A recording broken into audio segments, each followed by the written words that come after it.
turabasuhuje cyane inshuti bakunze b'ijambo ry'Imana, tunejejwe n'Imana mu mutima iduhaye uyu mwanya ngo tuganire amagambo y'Imana. Imana yashyize ku mutima wanjye, jyewe ugiye kubaganiriza ijambo ry'Imana nitwa Nyirabagenzi Alice, nzwi kuri Mama Lionel. Imana ibaha umugisha mwinshi cyane. Hanyuma wowe ugeze hano ugubwe neza, ugeze aho Imana ikunda kuganirira n'abantu. Hano uzahasanga ibiganiro, uzahasanga amasengesho, uzahasanga impuguro, kandi uzahasanga cyane cyane ijambo ry'Imana. Ugubwe neza muri Kristo Yesu Kristo wanesheje isi, Yesu Kristo wa Nazareti. Rero kandi ndakwishimiye wowe ubashije kwinjira hano kuri uyu murongo kugira ngo wumve ijambo ry'Imana. Wibuke kugenda usize ukanze subscribe kugira ngo nihaboneka ibindi byigisho cyangwa irindi jambo ry'Imana, izindi mpuguro, ibindi biganiro bijye bihita bikugeraho bitakugoye. Imana ibahereze umugisha rero, kandi ndabasuhuje mbikuye ku mutima bankurikirana bari muri iki gihugu cy'u Rwanda, ndetse n'abantu munkurikirana muri hanze y'u Rwanda. Imana ibaha umugisha mwebwe mukunda ijambo ry'Imana, mugubwe neza. Ijambo ry'Imana n'imbuto itabora, kandi ijambo ry'Imana ntirizagenda ubusa. Nagira ngo rero duce bugufi dusenga Imana, tuyingenge, hama tuganire ijambo ry'Imana. Imana ishobora byose, iyo uvuze ibintu biraba, wategeka byose bigakomera, nta kikunanira, ibintu byose birakumvira. Izina ryawe rihabwe icyubahiro. Duciye bugufi kugira ngo icyubahiro kibe cyawe, ushyirwe hejuru n'amahanga yose, indimi zose zature kuri umwami, amavi yose agupfukamire. Haleluya, habwe icyubahiro. Aya masaha turagira ngo umanuke ubane n'umuntu wese ugiye kumva ibyawe.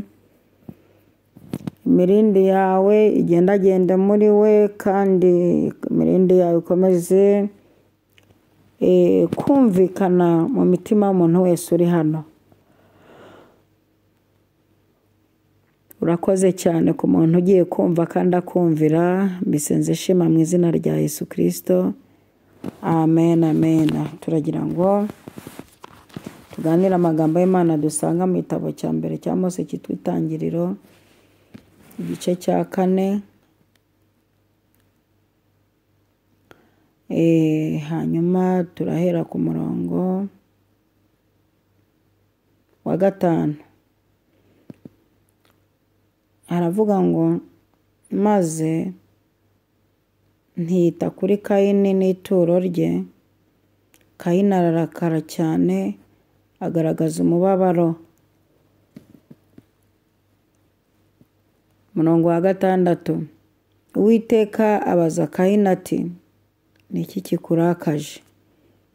Kandi ni iki gitumye ugaragaza umubabaro? Nukora ibyiza ntuzemerwa, ariko nudakora ibyiza ibyaha byitugatugira ku rugi, kandi ni wowe byifuza, ariko ukwiriye kubitegeka. Tugiye kuganira amagambo y'Imana. Umurongo nshaka n'uyu nguyu uvuga ngo nukora ibyiza ntuzemerwa. Ubu tugiye kwinjira muri gahunda yo gukora ibyiza.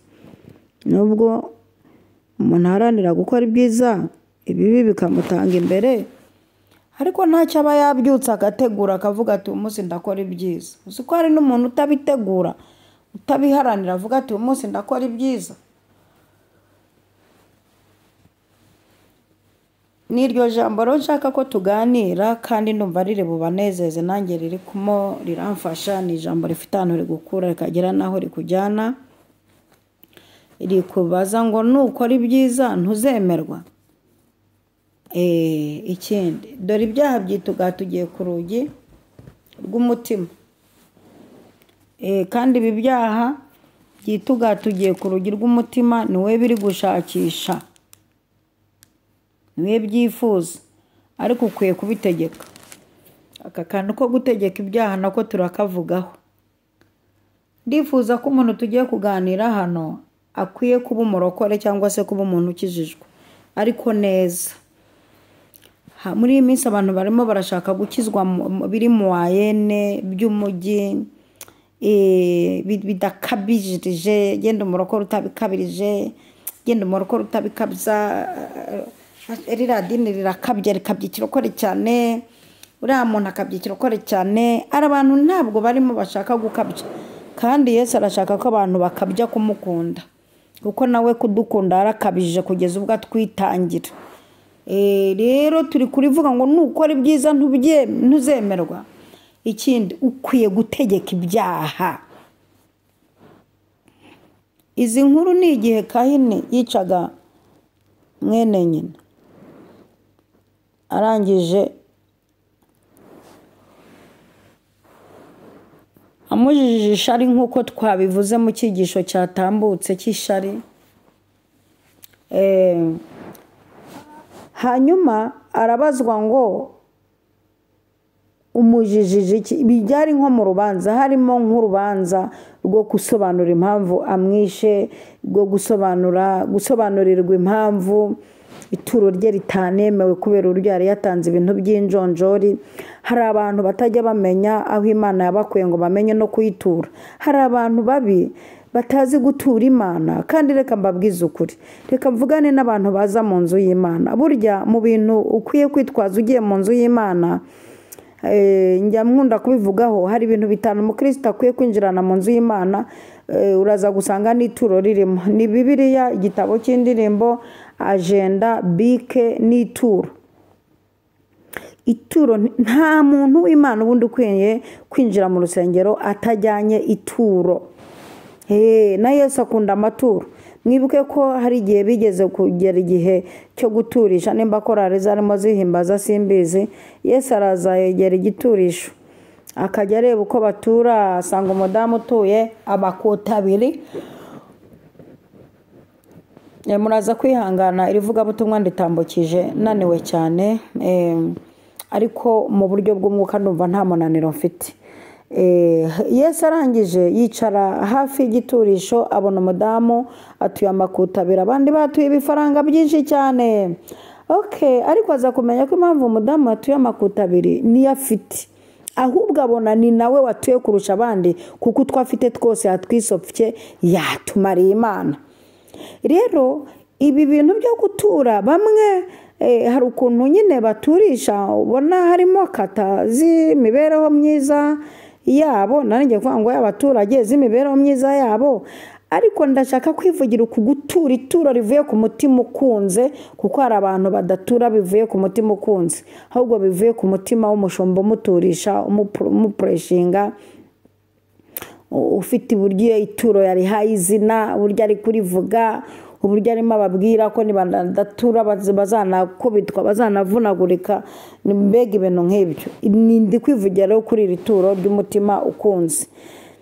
Uyu mugabo yakoze ikosa ryo kujya gutura Imana ibintu by'injonjori vrema, kandi namwe hari abantu muri mwebwe wasanga iri jambo ryabatsinda, mujya gutura Imana ugasanga muyihaye ituntu muyigeneye, mbega murayigeneye, murayipfobeje, ukurikije ibintu Imana yakoze n'ituro yihaye ukasanga urayipfobeje, kandi uyipfobeje urabimenya. Aha rero Yesu aramubwira ati se urinda unungunika, urinda uzana amatiku, urinda umwica, urinda uvuga ngo igitambo cye ndagikunda,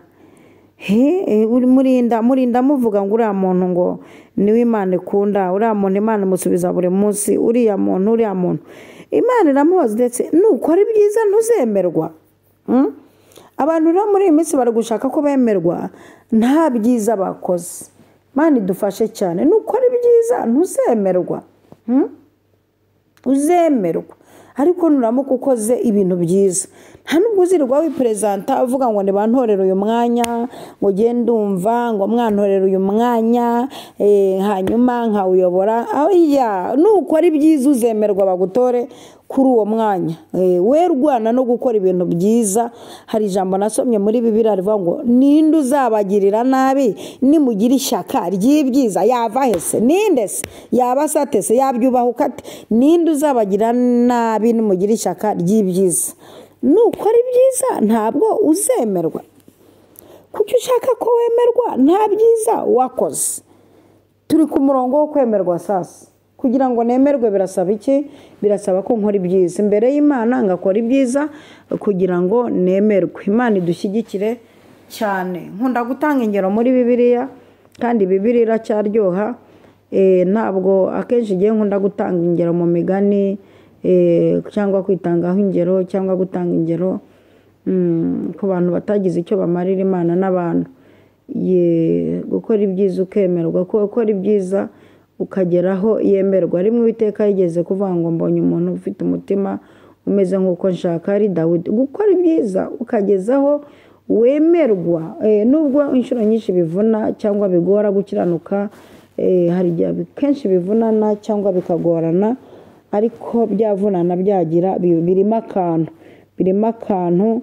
Hari umuririmbyi yaririmbye ngo harimo akabanga, harimo akabanga mu gukora ibyiza, harimo akabanga. Nukora ibyiza ntuzemerwa, uzemerwa. Imana itugirire neza cyane. Ngo noneho ngo ibyaha ngo tugiye no ku rugi rw'umutima wawe ngo niwe ugomba kubitegeka. Maze igihe mbona abantu bari gutegekwa n'ibyaha kuruta kubitegeka, kugeza ubwo umuntu abana n'icyaha akajya kubwira yewe nuko nsengera pe byarananiye, ndagira ngo mbaye icyifuzo cyo kureka inzoga mu nsengero. Rega akaza no mu cyumba cy'amasengesho agatanga ibyifuzo ngo bamurekengera areka inzoga. Umunyabwenge umwe yavuze ko ikintu wowe ubwawe wafatira umwanzuro wo kureka atari ngombwa kugisengera. Kureka inzoga cyangwa kureka itabi cyangwa kureka kwikinisha cyangwa kureka ubusambanyi, deje ibyo si ibintu bakwiye kujya mu cyumba cy'amasengesho ngo bagusengere. Ufite imyaka ingana gutyo, utekereza neza, udafite ubumuga mu mutwe, uri umuntu muzima, ibyo si ibintu bakwiye kujya mu cyumba cy'amasengesho ngo basengere cyangwa ngo bakurambikeho ikiganza ngo ukunde ubireke. Ni ibintu ubwawe ugomba gutekereza ukavuga uti okay, mfashe umwanzuro sinzongera. Nuko ari byizere guzemerwa, sinzongera. Kuko ibi byaha birasaba kubitegeka. Wikwemera gutegekwa n'ibyaha. Ihangana utegeke ibyaha, ugere mu rwego utegeka icyaha, ukirusha imbaraga icyaha. Hauko abarokore muri iminsi ko muri gukora ibyaha habaye iki? Ko muri gusambanira mu murimo w'Imana habaye iki? Ko muri gukwangana izi nzangano mufite ziri kuva he? Habaye iki? Ninde wabaroze? Paul yandikiye Abagalatiya aravuga ati ko mwatangije iby'umwuka mugaheruka iby'umubiri bite byanyu, amakuru yanyu habari zako. Ko mwatangije iby'umwuka mugaheruka iby'umubiri, ko mwatangiye muri abana beza mukaba muherutse ibintu by'umubiri, ko mwatangiye murepeta mukaba mushoje musambana, ko mwatangiye mwiriza ubusa mukaba mushoje munywa inzoga. Bite ubipfiriye hehe? Ko byari byaratangiye neza, umuntu yarabihaye icyizere bisa neza, bipfiriye hehe? Bipfiriye mu kudategeka ibyaha, kutagera. Ndashaka wowe nkurikiye ugere kuri levo utegeka icyaha. Ibintu byo ngo nta kundi byagenda, ngo urabona ngo boss ngo tutaryamanye ngo yanyirukane. Rega aba boss namwe mwihaye mitasiyo ku ngufu, mwananiwe gutaha musasa za matera mu byumba by'ibiro, ngo akazi kababanye kenshi muri kugaragaza ko ari ugukunda akazi kababayobora, naho no buryo bwo kwiryamanira nabo mukoresha. Uyu nawe rero ngo bwaravuze ngo giye rwose ngo byarananiye, ngo urabona ngo bosi ngo nanze ko turyamana, ngo ahita nyirukana ku kazi. Toka uko ibyo ni imitwe Bibiliya iravuze ngo ugomba kubitegeka. Ibyo ugomba kubitegeka. izamuka mu mbaraga zigera mu rwego utegeka icyaha aho kugira ngo icyaha kigutegeke, aho kugira ngo utwarwe n'irari ry'umubiri, ahubwo utware irari ry'umubiri, uritware, ntutwarwe naryo ahubwo uritware, ugere mu rwego utegeka icyaha. Erega buriya Yosefu nkunda kumugarukaho cyane, ni umuntu wiyubashye mu rwego ategeka icyaha, niwe ugomba kubitegeka. Kanwa gacamo amagambo y'Imana ntikagacemo ibinyoma. Urumva neza, umubiri wawe n'urusengero rw'Uwiteka rwakoreye Imana, wiwemerera gukora ibyaha, oya ariko ugomba kubitegeka. Tegeka ibyaha. Yosefu yategetse icyaha, umugore ashatse ko baryamana ategeka icyaha, arirukanka akizwa n'amaguru, birangira afunze, ariko afungwa yategetse ibyaha. Ni wowe ugomba kubitegeka.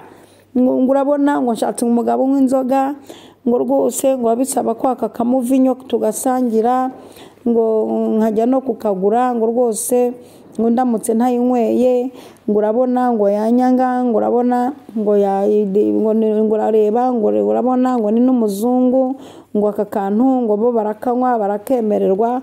Ariko ibyo bintu mabikura hehe bite byanyu? Mwageze mu rwego rwo gutegeka ibyaha, ugategekera icyaha muri korari, ugategekera icyaha mu murimo, ugategekera icyaha mu itorero usengeramo, ukageza mu rwego ibyaha ubitegeka. Ibyaha byanakureba bikagutinya, mu bo bikinisha ntibize no kugukinisha kuko bizi ko utari bubikore. Nimugakora icyaha, ukora icyaha n'uwa Satani, niko Bibiliya ivuga, ukora icyaha n'uwa Satani. Icyaha gitera umwaku, icyaha gitera ubugoryi, icyaha ni kibi. Mutegeka ibyaha, mugere kuri revo yo gutegeka ibyaha, ni wowe ugomba kubitegeka. Imana itugirire neza cyane. Abana b'abahungu baremeye banywa amaninwa n'ibishyimbo iminsi 10, abo ni ba Daniel Babuloni, bari mu mavuta yo gutegeka icyaha. Baravuga ati twebwe ntabwo turi busenga iki kigirwamana Nebukadinezari yabaje. Umva amavuta yo gutegeka icyaha kugira ngo batinjiza ibimana mu mitima yabo. Tegeka icyaha ugeze mu rwego umuntu akureba akabona warangije kunesha kandi ukiri mu isi. Imana itugirire neza cyane, ugufashe. Turimo turegereza ku musozo, twari ku ijambo rivuga ngo nukora ibyiza ntuzemerwa. Nukora ibyiza Imana izakwemera. Kugira ngo Imana ikwemere nuko ubasha gukora ibyiza, ikakwemera kugeza ubwo yanakwirahira. Ibaza ubwo yigeze kwirahira umugabo witwa Yobu, aramureba hariya mu gihugu cya Usi, ahura na Satani, aramubaza ati uvuye he? Ati mvuye gutembera isi. Ati warebye mu gihugu cya Usi umugabo unyiranukira? Satani ati namubonye. Mpamva gukiranukira wamuhaye ubutunzi, waramukijije, ameze neza, arameremeta. Ati bimpano urebe uburyo muhindura, uburyo ahita kuvaho, uburyo ahita kureka. Yobu yanga kuva ku Mana, yizirika ku Mana, akora ibyiza mu gihe cye, akora ibyiza kugeza igihe yemerwa. Imana imukubira inshuro 2 z'ibyo yari afite, kuko yakoze ibyiza kugeza igihe yemerwa. Nugukora kugera igihe uza kwemerwa. Nukora ibyiza ntuzemerwa. Gerageza uburyo Imana yakwemera ikwemejwe n'ibyiza uyikorera. Niza no gutabara bera, imanukira mu ijambo rivuga ngo kuko wakunze gukiranuka ukanga ubugome, nicyo kizatuma ngusumbisha bagenzi bawe, nkagusiga n'amavuta yo kwishima. Bivuye kuki? Bivuye ku gukora ibyiza kugeza igihe wemerwa. Imana ikwemera, Imana ikwemera, Imana ikwemera. Imana igufashe kandi Imana ikugirire neza. Turasoje, ariko ibyaha byitugatugiye ku rugi rw'umutima wawe. Ibaza ibintu byitugatuze we, byaha muri no minsi byitugatuze. Ko byitugatuze ra, nyecuru ziri gusambana, imviye ziri gusambana, ufite umugore ari gusambana, ufite umugabo ari gusambana, byitugatugiye ku rugi. Mbega byabaye ipinda byuzuye, byitugatugiye ku rugi rw'umutima wawe, biri gukomanga. Ubusambanyi buri kuvuga ngo kode, hodi. Ubujura buri kuvuga ngo hodi. Biri gukomanga ngo byitugatugiye ku rugi rw'umutima. Urumva amanyanga ari kuvuga ngo hodi. Byose biri gukomangira rimwe, ariko Bibiliya irakubwiye ngo ni wowe ugomba kubitegeka. Imana iguha imbaraga zo gutegeka ibyaha. Ukimara kumvira ijambo ntiwemere ko ibyaha bigutegeka, ahubwo utegeke ibyaha. Ukimara kumvira ijambo ntiwemere ko ibyaha bikwihererana, ahubwo wowe reba ukuntu bitegeka. Ni wowe ugomba kubitegeka. Yobu yaravuze ngo kugeza ubwo nzapfa sinzikuraho kuba inyangamugayo, nzagera mu mavuta yo gutegeka ibyaha n'ibizantegeka. Ariko mwitegekwa n'ibyaha ugere mu rwego wumva unabishyigikiye, ngo byaranane, ngo byaranze, ngo nta kundi nari kubigenza. Erega ukanadefanda icyaha cyawe ngo nta kundi nari kubigenza, ngo nawe ngo nuko atari ngo nta kundi nari kubigenza. Ni byitugatuze muri iyi minsi, byitugatuze. Hari ibigeragezo byatumye n'ibyaha byitugatuga, ariko ugomba ubitegeke. Imana ikugirire neza cyane, ubitegeke. Reka ngusengere, Imana iguha imbaraga zo gutegeka ibyaha byitugatugiye ku rugi rw'umutima wawe. Ubwa dore saba ukumereye nabi, imyaka iri kukuzengereza, ariko tegeka ibyaha, ibitegeke. Urumva biri gukomanga ibyo bimogi n'ibiki byose, ariko bitegeke. Gera mu rwego ubitegeka, bitegeke. Kadusenge. Mana ndagushimiye kandi mbikuye ku mutima uburyo udukunda, neza yawe ntirondoreka. Ijambo ryawe riradutsinze, ritsinze ubwoko bwinshi. Riravuze ngo nimukora ibyiza muzemerwa, nidukora ibyiza tuzemerwa. Abantu bari gushaka kuvugwa neza nta cyiza bakoze, bari gushaka kubyinirirwa kubera amatitire runaka, ariko nta kintu cyiza bakoze. Ariko ijambo ryaravuze ngo nidukora ibyiza tuzemerwa. Mpera uyu muntu wese warunkurikiye imbaraga zo gukora ibyiza kugira ngo yemerwe, kandi umpere umuntu imbaraga zitegeka ibyaha n'ibicumuro. Mana bategeke imibiri yabo, nibayitegeke. Abantu biyubahutse Mana, barambara ubusa bagenda bafite abana barakujije. Mana tanga imbaraga zituma abantu bategeka. Turategeka mu izina rya Yesu Kristo. Yego tutegetse intege nke kuduhunga, dutegetse ibinyoma kuduhunga, byaba ibyo ari byo byose turabitegetse n'ibiduhunge. Urakoze nyakubahwa, ndagushimiye kubikorera kwiyubahisha. Bisenze nshima mu izina rya Data wa twese, Umwana n'Umwuka Wera. Amina. Shalom. Ubuntu bw'Umwami wacu Yesu Kristo n'urukundo rw'Imana no gufashwa n'Umwuka Wera bibane natwe twese ibihe bidashira. Amen. Shalom.